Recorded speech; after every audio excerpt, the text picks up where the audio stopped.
Hi friends, నేను మీ నాగార్జున. మీరు చూస్తున్నారు నా ఇన్ఫర్మేషన్ యూట్యూబ్ ఛానల్. ఫ్రెండ్స్, ఎవరైతే మన ఛానల్ సబ్స్క్రైబ్ చేయలేదో ఇంతవరకు వాళ్ళైతే మన ఛానల్ అయితే సబ్స్క్రైబ్ చేసుకోండి. అలాగే లైక్ చేయండి మరియు షేర్ చేయండి. ఎవరైతే పీసీ కానిస్టేబుల్ నోటిఫికేషన్ సంబంధించి ఇన్ఫర్మేషన్ కావాలనుకుంటున్నారో వాళ్ళు మన టెలిగ్రామ్ ఛానల్ అయినటువంటి పీసీ వారియర్స్ మన టెలిగ్రామ్ ఛానల్ అయితే జాయిన్ అవ్వండి. డిస్క్రిప్షన్లో కింద లింక్ ఇస్తాను. మీరు ఎటువంటి అప్డేట్ కావాలనుకున్నా కూడా మన టెలిగ్రామ్ ఛానల్లో అయితే వీడియో చేయకపోయినా అయితే ముందుగానే ఇన్ఫర్మేషన్ అయితే ఇవ్వడం జరుగుతుంది. మరి ఈరోజైతే ఏంటి అనేది ఈ వీడియోలో అయితే తెలుసుకుందాం.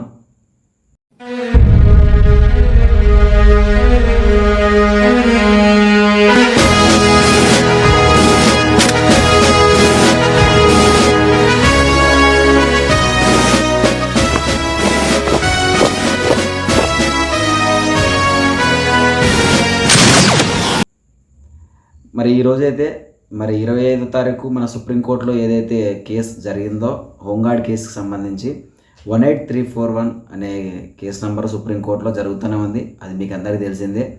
అసలు ఏంటి ఈ కేసు ఏ లేదనేది ఇంతకుముందే నేను చెప్పాను. బట్ ఈ 25వ తారీఖు అయితే 27వ తారీఖు ఏం జరిగింది అనేది అయితే ఈ వీడియోలో అయితే నేను చెప్పబోతున్నాను. అక్కడ ఏం జరిగిందంటే ఎవరైతే మన రెస్పాండెంట్స్ ఉన్నారో 25వ తారీఖు రెస్పాండెంట్కి కొన్ని నోటీసులు అయితే ఇంకా ఇవ్వలేదనేది కొంతమందికి అయితే అందలేదని అక్కడ నోటీస్ ఇష్యూ చేయండి అనేది అయితే అది క్లియర్ కట్గా సుప్రీంకోర్టు నోటీసులు అయితే చెప్పింది. దాని తర్వాత 27వ తారీఖు అయితే ఏదైతే ఉందో ఆ 27వ తారీఖు మన రెస్పాండెంట్ ఎవరైతే ఉన్నారో అడ్వకేటు గుంటూరు ప్రమోద్ కుమార్ గారు వాళ్ళు అయితే వాదనలు అయితే వినిపించడం జరిగింది. 27వ తారీఖు అయితే హీరింగ్ జరిగింది. ఆ హీరింగ్ జరిగిన తర్వాత సుప్రీంకోర్టు అయితే కొన్ని గైడ్లైన్స్ అయితే జారీ చేసింది. ఆ రోజు ఆ గైడ్లైన్స్ ఏంటంటే ఏదైతే మన ఈ నోటిఫికేషన్కి పీసీ కానిస్టేబుల్కి సంబంధించి హోంగార్డ్ ఇష్యూస్కి సంబంధించి ఏదైతే మినిమం కట్ ఆఫ్ మార్కులు లేకుండా అది ఆ పాయింట్ ఉంది కదా, దానికి సంబంధించి కొన్ని ఇష్యూస్ ఉన్నాయని చెప్పేసి అయితే లెర్నడ్ కౌన్సిల్ ఎవరైతే పిటిషనర్ తరపున సీనియర్ న్యాయవాది ఉన్నారో ఆ సీనియర్ న్యాయవాది గారు అయితే దీన్ని కొన్ని సమస్యలు ఉన్నాయైతే దృష్టికి తీసుకురావడం జరిగింది. అది మీరు స్క్రీన్ మీద కూడా చూడవచ్చు ఏం లేదనేది. ఇక్కడ వచ్చేసి టోటల్గా ఏం చెప్పారంటే ఏదైతే హీరింగ్ కౌన్సిల్ ఉందో ఈ సుప్రీంకోర్టు అనేది అయితే ఈ కౌన్సిల్ అది ఉంది. అది విన్న తర్వాత కొన్ని ఆర్గ్యుమెంట్స్ అయితే ఈ హీరింగ్లో విన్న తర్వాత ఏం గమనించారంటే కొన్ని ఇష్యూస్ అయితే దీంట్లో ఉన్నాయి కాబట్టి దాని యొక్క వాదనలు వినడానికైతే కొంచెం టైం కావాలని అయితే సీనియర్ కౌన్సిల్ గారు అయితే కొంచెం టైం కావాలని అయితే చెప్పడం జరిగింది. అక్కడ ఏదైతే వాళ్ళ దగ్గర ఎవిడెన్స్ ఉన్నాయో ఈ హోంగార్డ్ ఇష్యూస్కి సంబంధించి ఈ జీవోస్ అయితే ఉన్నాయో ఈ 87 జీవోస్ కానీ 97 జీవోస్ కానీ అలాగే 315 జీవోస్ సంబంధించి కొన్ని ఆర్గ్యుమెంట్స్ అయితే మళ్ళీ జరుగుతాయి. అలాగే ఏదైతే ట్రిబ్యునల్ కోర్టు ఉందో ట్రిబ్యునల్లో హోంగార్డ్స్కి ఫేవర్గా ఉందో ఆ ట్రిబ్యునల్ కూడా మళ్ళీ ఇంటరప్ట్ అవ్వాల్సి వస్తుంది. ఇందులో ఏ విధంగా జడ్జిమెంట్ ఇచ్చిందనే దానికి ఆ ట్రిబ్యునల్ కూడా ఇక్కడ ప్రతివాదిగా అయితే చేయడం జరిగింది. అది మీకు అందరికీ తెలిసిందే. దాన్ని మీరు స్క్రీన్ మీద కూడా చూడొచ్చు.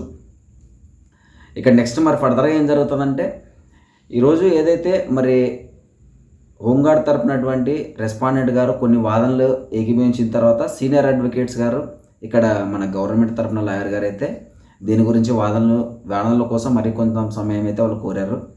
నెక్స్ట్ ఏదైతే మార్చి 26 హీరింగ్ ఉందో ఆ హీరింగ్ ఒకవేళ జరిగితే ఫర్దర్గా ఏదైతే ఎవిడెన్స్ ఉన్నాయో ఈ ఇష్యూస్ ఉన్నాయో ఆ ఇష్యూస్ మొత్తం టోటల్గా అయితే ఆర్గ్యుమెంట్స్ అయితే చేయడానికి అవకాశం ఉంది.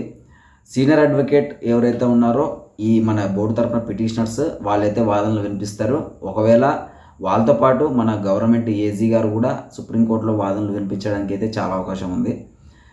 అక్కడ వాదనలు జరిగిన అనంతరం మళ్ళీ అదే రోజు ఏమైనా తేలుతుందా కేసు గురించి అంటే మ్యాక్సిమం అవ్వకపోవచ్చు. ఎందుకంటే ఈ వాదనలు విన్న తర్వాత ఆ వాదనలు కరెక్ట్గానే ఉన్నాయా లేదా అనేది అయితే మళ్ళీ ఆర్గ్యుమెంట్స్ జరుగుతాయి. ఈ వాదనలు విన్న తదనంతరం మళ్ళీ ఎవరైతే రెస్పాండెంట్ ఉన్నారో ఆ రెస్పాండెంట్ గారు మళ్ళీ దీని గురించి వాదనలు వినిపించాల్సి వస్తుంది. రెండు వైపులా వాదనలు విన్న తర్వాత కూడా మళ్ళీ ఫైనల్ కంక్లూజన్ కూడా అయితే ఇవ్వాల్సి వస్తుంది. ఈ ఫైనల్ కంక్లూజన్ ఇవ్వడానికి ఒక హీరింగ్లో అవుతుందా, 2 హీరింగ్లు అవుతుందా, 3 హీరింగ్లు అవుతుందని అయితే ఎవరైతే చెప్పలేము. మినిమం ఎలాగంటే మీకు అందరికీ తెలిసిందే అక్కడ ఉన్నటువంటి కొన్ని నోటీసులకి కొన్ని యొక్క ఆర్డర్స్కి కొంత సమయం 1 వీక్ టైం కావచ్చు, లేదంటే 2 డేస్ కూడా మనం చూసాం కదా, అలాంటివి అయితే రావచ్చు. బట్ ఆర్గ్యుమెంట్కి అయితే మినిమం అయితే ఒక 21 డేస్ 3 వీక్స్కి అయితే మినిమంగా అయితే పోస్ట్పోన్ అవ్వడానికి అయితే సుప్రీంకోర్టులో అవకాశం ఉంది. మరి అదే టైంలో కేసు యొక్క ఇంపార్టెన్స్ని బట్టి కూడా మన గవర్నమెంట్ ఏదైతే ఉందో అది లాయర్స్ గారి రిక్వెస్ట్ని బట్టి కూడా హియరింగ్ అనేది త్వరగా జరగడానికి కూడా పాసిబిలిటీ ఉంది. మరి నెక్స్ట్ ఫర్దర్గా అయితే ఇంకా 2-3 హియరింగ్లు అయితే అవ్వడానికి అయితే అవకాశం ఉందని అయితే అనిపిస్తోంది ఈ కేసులో. మరి చూడాలి నెక్స్ట్ ఏందనేది. మరి అలాగే ఈ కేసుకి మన నోటిఫికేషన్కి అసలు ఏంటి సంబంధం, ఇది ఇంతలా ఎందుకు ముడిపడి ఉందనేది అయితే నెక్స్ట్ వీడియోలో క్లియర్గా అయితే నేను చెప్పడానికి ట్రై చేస్తాను. అలాగే ఈ వెబ్ నోట్ అనేది ఎందుకు రాలేదు, ఎందుకు డిలే అవుతుంది, మరి ఎప్పుడు ఉండడానికి అవకాశం ఉంది, ఇది ఈ కేసులన్నీ అవ్వందే వెబ్ నోట్ రాదా అనే పూర్తి విషయాలు అయితే నెక్స్ట్ వీడియోలో అయితే నేను చెప్పడానికి కంపల్సరీ నేను ట్రై చేస్తాను. మరి అలాంటి అప్డేట్స్ కోసం ఏదైనా ఉంటే మాత్రం మన పీసీ వారియర్స్ యూట్యూబ్ టెలిగ్రామ్ ఛానల్లో జాయిన్ అవ్వండి. ఫర్దర్గా జెన్యూన్ ఇన్ఫర్మేషన్ ఇవ్వడానికి అయితే మేము ప్రయత్నిస్తూనే ఉంటాం.